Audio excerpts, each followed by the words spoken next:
Those Damn Ross Kids is a podcast for adults, and the opinions expressed do not reflect the opinions of our employers or even ourselves. We'd like to hear from you. Give us a call at 419-528-TDRK to leave a voicemail, and we just may play it on the show. Okay, if you would have said female boxers in the Philippines, that's exactly what I would have thought of. I don't know what that says about you or the Philippines.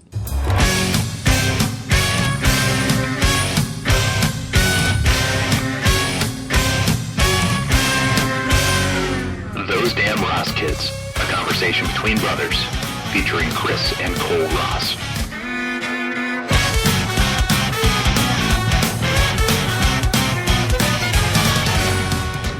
Hey, Chris, what episode is this? I don't know. This is a great picture, dude. What? This is awesome. I think that I really think that you should frame this or put it somewhere. Okay, I've never seen anything like this in my life. Send it to me, and I'll describe it. I think it's great. Okay. Okay. It's what appears to be an attractive woman in a two-piece bathing suit or bikini or maybe lingerie. I don't know. She has she cuts a very striking figure. She's Asian. Asian? How can you tell? Look at her body. She could just be a very Asian. She could just be a very svelte white woman. Probably not, though. She's out of focus. There's a very tight depth of field on this picture, and she is pointing what appears to be some kind of handgun, a semi-automatic handgun, I would imagine, not like a revolver, but some kind of Glock, a 9 or 10 millimeter, directly at the camera. And it's only the end of the gun barrel that is in focus, and the gun barrel is obscuring her face, thus my inability to establish her Asianness. She's Asian. Is she? Okay. Oh, file name. Asian shoots gun at camera. It's episode number 83 of Those Damn Ross Kids. My name is Cole Ross, and you are? I'm Chris. And we're here to entertain your asses. We're a comedy podcast that is on the internet. And we tell stories. We're raconteurs, as it were. We're here to help people. What can we help people with today, Chris? Lots of stuff. Okay. For example. Okay. A Florida airboat captain whose hand was bitten off by a 9-foot alligator now faces misdemeanor charges for feeding an animal. What? Okay. He was attacked on June 12th as he was giving an Indiana family a tour of the Everglades. The family said that he hung a fish over the side of the boat With his and had his hands. hand at the water surface when the alligator bit the shit off. Bit that off at the nub. Wildlife officers tracked down and euthanized the gator, and the man's hand was found but could not be reattached. Yeah, the digestive juices. The juices. The juices, Chris. A case of confirmed juice. Confirmed juice truths. So... Title times 2. Got it. Okay, gotcha. No, so why'd they euthanize it? He was just doing what comes natural to gators. They should have given him some kind of gator medal. The gator was laying on the table, and they said any last words, and he said Hakuna Matata. Yep. Sabanya. Tobishimawa. I don't know. I mean, I could see an argument for, okay, so he had the taste for human flesh. And so he should be put down before he seeks it out again. And he looked like this. God. I think I need to go back through the tags, but I think that Pee-wee's Big Adventure is the movie that we reference the most. Don't put the gator down. Don't charge the man with a crime. It was an accident. It was a freak of nature. What? Mm-hmm. It was an act of nature. There's nothing more natural than a gator munching on hands, especially airboat captains. Come on. Yeah. Hovercraft. They call them hovercrafts. Dude, if you don't like my stories about anything you've said in this episode. Well, no, it's not that I don't. Okay. I think the story is worth talking about. I think that it's definitely of value for the program. However, I can express outrage. That's one of our various modes, one of the various ways that we can respond to the things that we bring up on the show, right? Outrage. I mean, it's not debauché, but it's Debbie what? Debauché. I don't understand what debauché is. Look it up. Debauché mode. Depeche Mode? Yeah, that one. Oh. I've never heard it spoken out loud before. I haven't. Have you? Depeche. God damn it. I have no example for how to say that in my mind's eye. Oh, okay. Well, since we're talking about ridiculous people, why don't we talk about a man in Evansville, Indiana, who was confronted by police in a library parking lot for yelling at passersby in a threatening manner. The man grew increasingly agitated as police tried to approach him. After police threatened to tase him in order to get the threat to the public subdued, he responded, "I cannot be tased because I am the king of China." He was then taken in without being tased, while he continued to threaten the police even as he was taken to the emergency room, apparently for being the king of China. Oh, God. People and their beliefs. You can say it all you want. Don't make it true. This is very true. I'm the king of podcasting. Doesn't make it true. Just because you tase the king of China that doesn't make doesn't you mean that the king of China. You are the king of China. That's actually how they establish succession. You couldn't become the king of China unless you tased the previous king of China, and then they threw him down in oubliette, where he was forgotten, and then the next person did it. The average reign was about 1 week. Facts. I'm the king of China, Chris. I can't hear anything you're saying. Oh well. Hey, Chris, do you have a story? Yeah, I'm serious. I couldn't hear anything you were saying. That's fine. Damn right it is. San Francisco transportation officials said workers repairing an escalator had to call in a hazardous materials team to remove human excrement. Oh, no. Bay Area Rapid Transporter BART officials said a crew pulled apart a broken escalator at the Civic Center station and discovered such a high volume of human fecal matter that they had to bring in the hazmat team to remove it. Officials said human excrement is a frequent cause of malfunction for BART escalators, as homeless people will often use them for sleeping or for relieving themselves once the station closes. How do you sleep on an escalator? A BART spokesperson says, "Nobody wants to be walking in urine and feces. I know that. But if we don't see it or the person doesn't admit to it, they can just say it was someone else." Excuse me, sir. Certain crimes you don't see, you can't enforce. Excuse me, sir. I pissed on the escalator. Excuse me, sir. I took a dump on the escalator. I didn't mean to. But it has happened. I had no other option. My bed. Why would I do that to my bed? That's my bed. Why would I shit on my bed? I shit the bed. There are tourists everywhere. This is so embarrassing for me. There are no restrooms available to me. They closed all the libraries. No, it's classic cause and effect. When private businesses close their public restrooms, and when there are no restrooms available to people, people are going to shit everywhere, no matter what. Oh God, wherever they want. I'll never forget that. What? I was telling that story today about when you and I got all liquored up when you were living in Brooklyn, trying to get to that McDonald's, trying to get to somewhere that wasn't scary.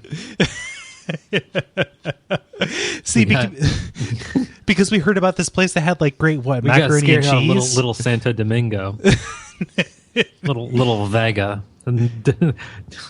yeah, teeny Dominican. When I was living in Brooklyn, I was in Crown Heights. So we got up by the road where the subway station was. Yeah, and then there was a McDonald's. We went in the McDonald's and there was like just Soup's black people hooping and hollering and just acting nuts. You're remembering this differently than what? You're remembering this differently than I am. And I asked the girl if I could use a bathroom because I had to piss after that long walk from, especially drinking. And I remember she asked me, "Are you sure you want to use the bathroom here?"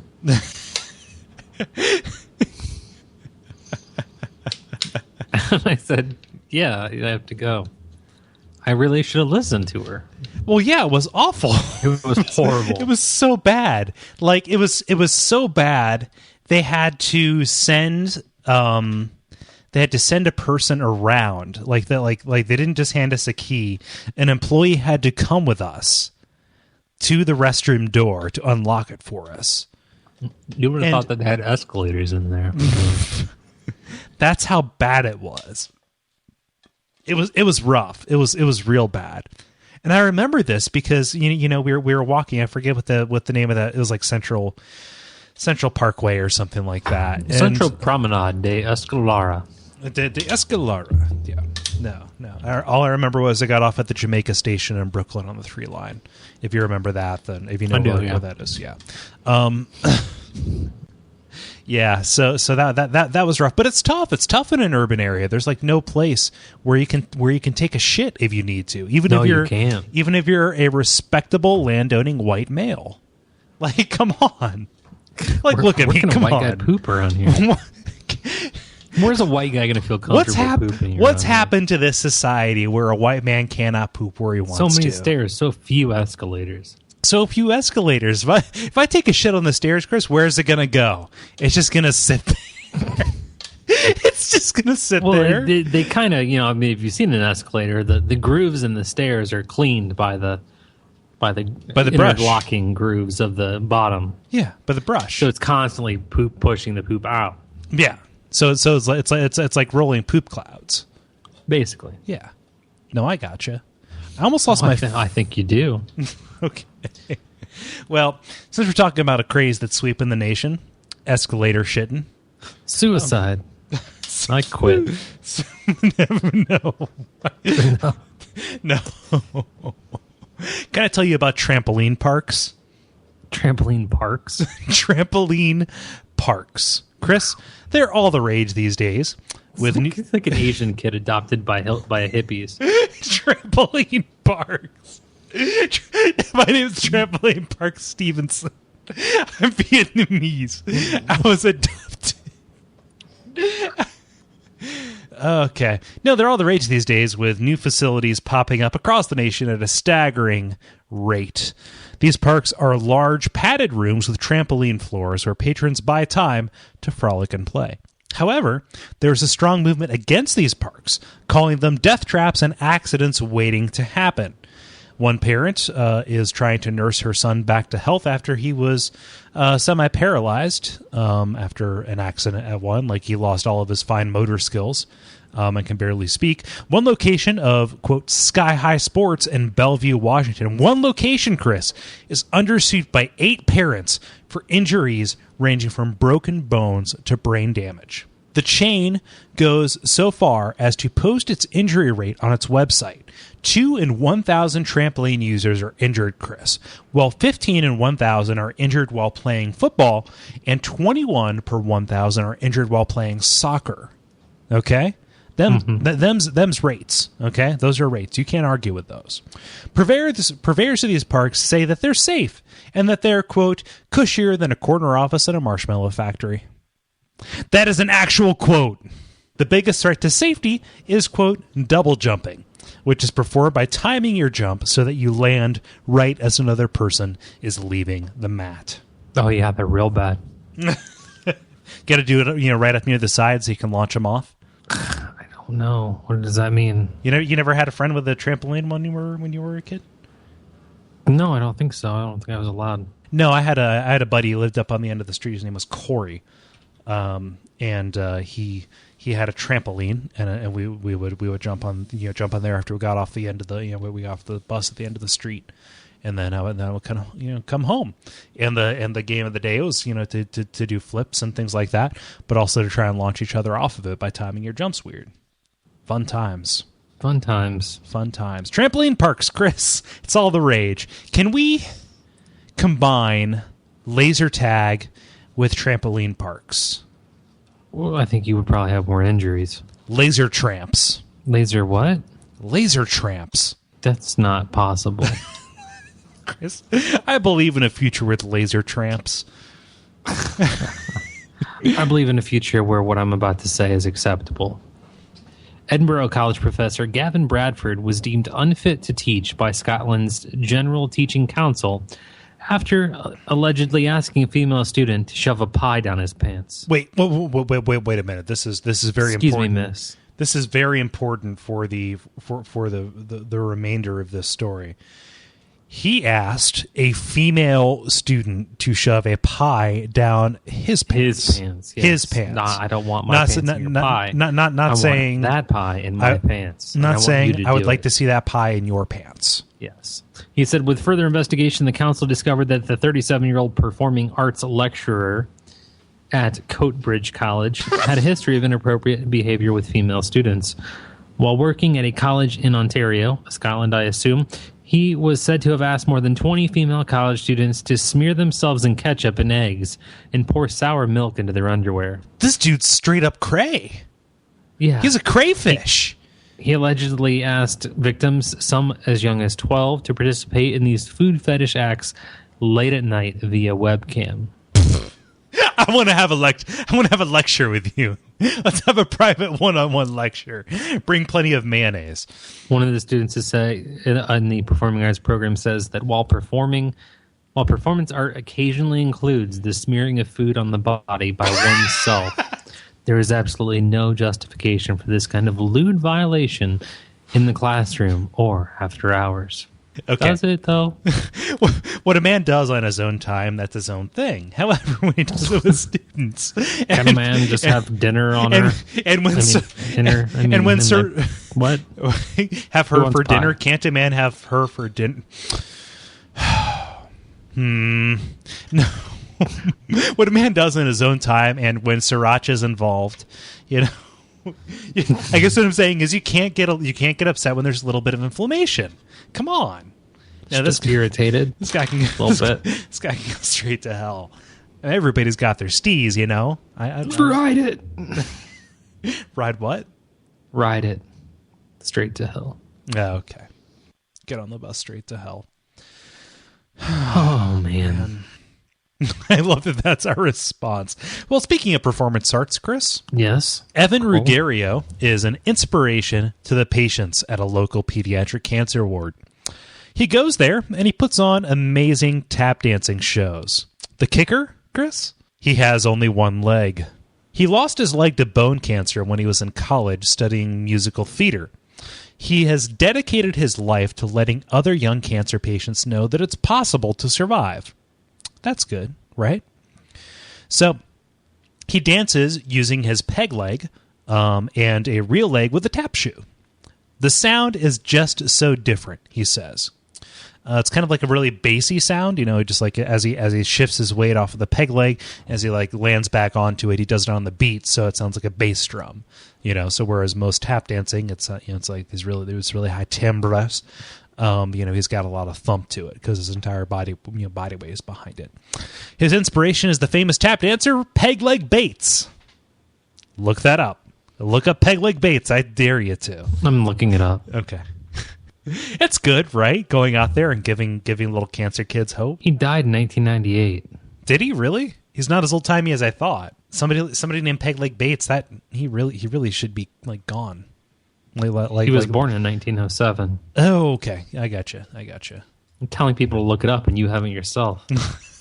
Look it up. Fact check me. I don't know if these are facts or not. Seriously, will you help me out? I'm not going to do that.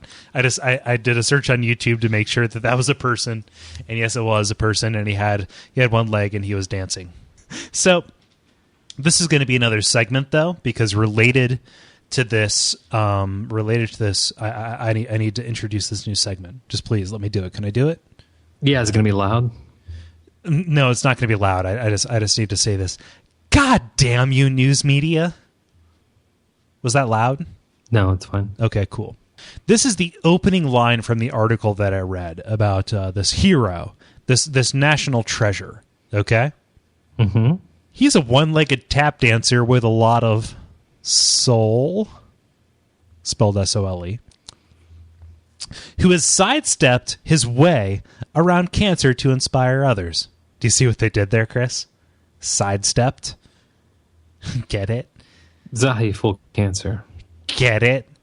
But learning to tap dance was no small feat.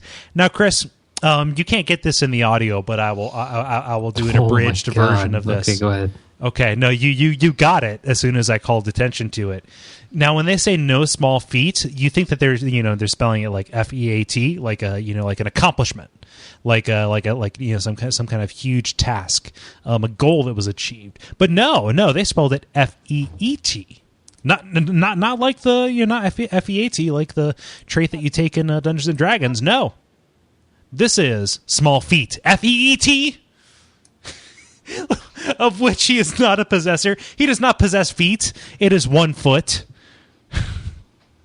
God damn you, news media.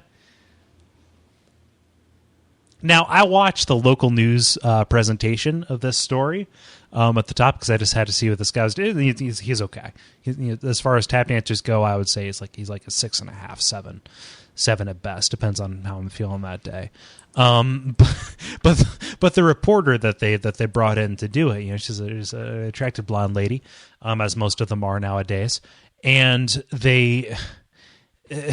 she couldn't get through this introduction because most of these news stories that you read from local sites, they're just verbatim from the copy that they read off of the teleprompter. So she read that thing that I read, attempting to keep a straight face, but she couldn't. God damn you, news media. You dropped something into the robot.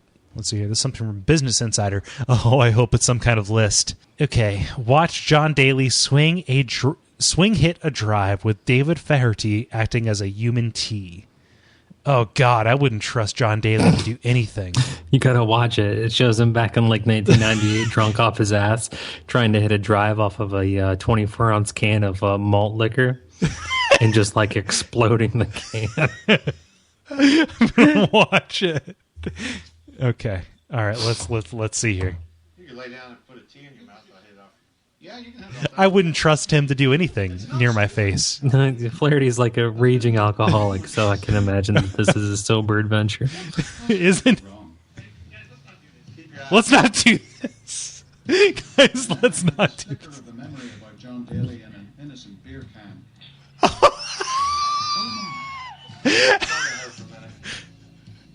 Hurry up. Ready? Oh, he nails it.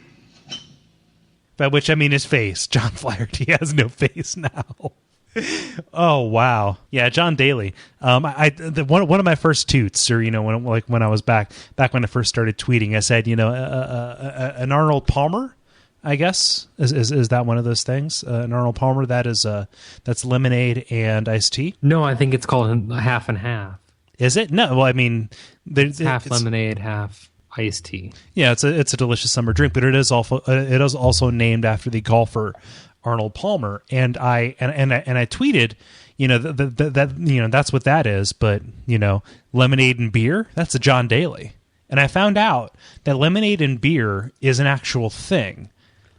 This was before I knew about the shandy, which everybody should know, which is a delicious summer beverage, but it's called a Radler in Germany, and this it's got me. You got me. The Radler got me. The Radler got me. No, it's an actual thing.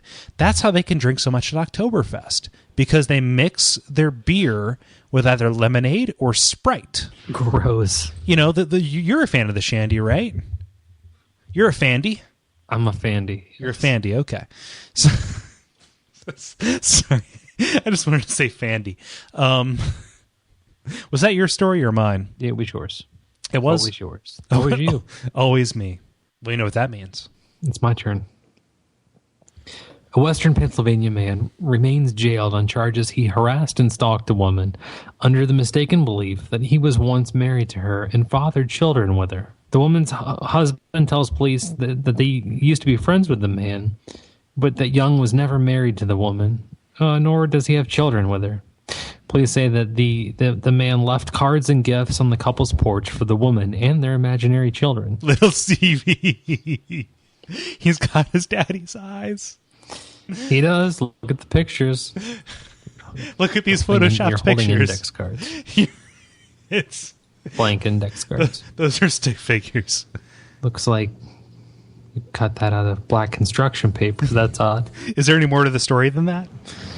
Oh, no, that's it. He just thought he had a family, and he didn't. That is so sad. Nope, no family for him. No, you thought you had a family, but you didn't. You thought you had It's a like, family, it's but like you don't. It's like Total You're Recall hallucinating a family. coming out August 14th, starring Colin Farrell and Bryan Cranston. Brian Austin Green. Bryan Cranston from the hit television show Breaking Bad, and Colin Farrell from Phone Booth and Training Day. From the spinoff Where's Malcolm Now? Malcolm's got cerebral palsy and loves breakfast. So it's a new show on TLC. Malcolm speculates in real estate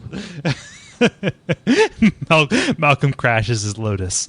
while having lunch and giving hand jobs to weird people. Oh, man. Stars of piercing and tattoo shops. So, speaking Eat dessert. Eat dessert. Jay Leno You know what? in his cars. So many people, so many people in this world, they skip breakfast. But do you know what? More people, they skip dessert. I'm not. Yeah, I mean, if I eat dessert, I want dessert. I don't want the meal. Right? Makes Like, sense. no. But the problem is the waitress asks you, "Hey, do you want dessert?" And what they're saying to you is, "Hey, do you want to increase the profit margin?" Because they'll sell you a slice of, they'll sell you a brownie. Something, where they'll charge you $6 for, 1/12 of this thing they paid $2 for, so like that's what dessert is categorized as in this country, which is something that you eat after your onion poppers and your steak bombs. But dessert, it can be a nice light sorbet. It can be some berries and yogurt. It could even be some kind of pastry, no matter what. But there are plenty of people who, after their meal, like barbarians, don't eat anything to cleanse their palate. Really, they just eat blood. I know. I can't believe it. They bite their tongues off and they swallow the blood for sustenance. That's crazy. Can I tell you about another crazy criminal? Please. Since it's wacky crime news on the show, apparently. Tiffany R. Hurd was arrested while trying to break into a Hamilton, Ohio jail this past Sunday, or as of this broadcast, the Sunday before previous. Sorry, our timing is a little bit weird.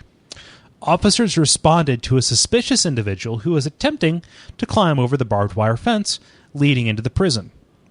When asked what she was doing, Hurd said, "I want to be arrested." Officials urged her to leave the property multiple times before ultimately acquiescing to her requests, charging her with disorderly conduct. So let me get this straight. If I do something stupid, if I do something illegal, Prefer to say when. when I make my last stand, all I have to do is say, no, dog, I'm just trying to get arrested. And just by dint of the law, by dint of the fact that I like to say the word dint a lot, just because Not of that. just because of principle, they're going to say, no, we can't give you what you want. So we're going to set you free. She was climbing over a barbed wire fence. Why not? She wanted it. Give it to her. Give it to her. Do it. Give her Just that give fence. Give her that barbed wire fence. Oh, well. That's right around here, Hamilton, Ohio. That's like north of here, about 15 minutes. True story. It is now 11:01 p.m. Ding dong. Do you have a final story, or are we Sure, doing I this? can. Okay, do it. Why not? I'm sure you'll rant about this for a few hours. A drug user was left to overdose in front of children for 20 minutes at a McDonald's, despite outraged parents pleading with staff to call emergency services. This is in Australia, by the way. Okay, so it was speed. The man wanders into the McDonald's, has himself a seat, and then proceeds to tie off and shoot up next to the playland. One parent told a staff member it was happening, and she said, "Sorry, the manager isn't in at the moment." Okay. They said the guy was just sitting there and started nodding off while sitting in the corner. Is there any other place where people do nod off? Closed the main dining area during the ordeal, meaning families had to sit near the dying drug user in the crowded ground section. We're not going to close the play place. We're going to close the dining room. We're cleaning. This is going to be a mess. Let's just keep the mess down here. Let's just keep the mess out here. Let's keep that down here. Take your nuggets outside. Okay, so what made you think this was going to make me rant? I mean, yeah, it's terrible that this guy, died in front of those children, but they're going to have to learn about the harsh realities of life eventually, right? I guarantee you that those kids will grow up to be less likely to do drugs in the future. That is better than any DARE program. Well, yeah, I mean, that's what happened when you accept the DARE. You die in McDonald's. Dare to die.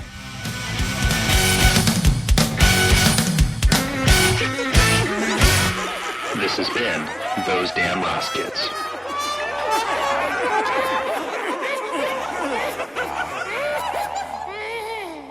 So, Chris, what can they do? You can go to Duckfeed.tv /Those Damn Ross Kids. Is that still the way that it is now? As of this publishing, I'm not sure, but either way, it'll take you there. Anyway. It'll take you there. That is the place where you can stream the show directly from the website. See the talking points. You can give a little feedback there if you'd like. You can obviously access the show via iTunes, where you can leave a review and maybe even a rating. You have the option. It is your choice to give us a call at 419-528-TDRK. Leave a voicemail, and we can do various things with that. What else can we do? You can use the link through Duckfeed.tv to get you to Amazon to be able to make normal purchases, and you will not be charged any extra. However, because you went through our website, or the website as far as the network goes, they're going to give us a little bit of money based on the purchases that you would normally make. So it's sort of just like a door that you go in, and we get money, and you pay normal price. So thank you. And we keep making shows. Is there anything else that they can do, Cole? Nope, you hit it. Good enough. Good night. Night.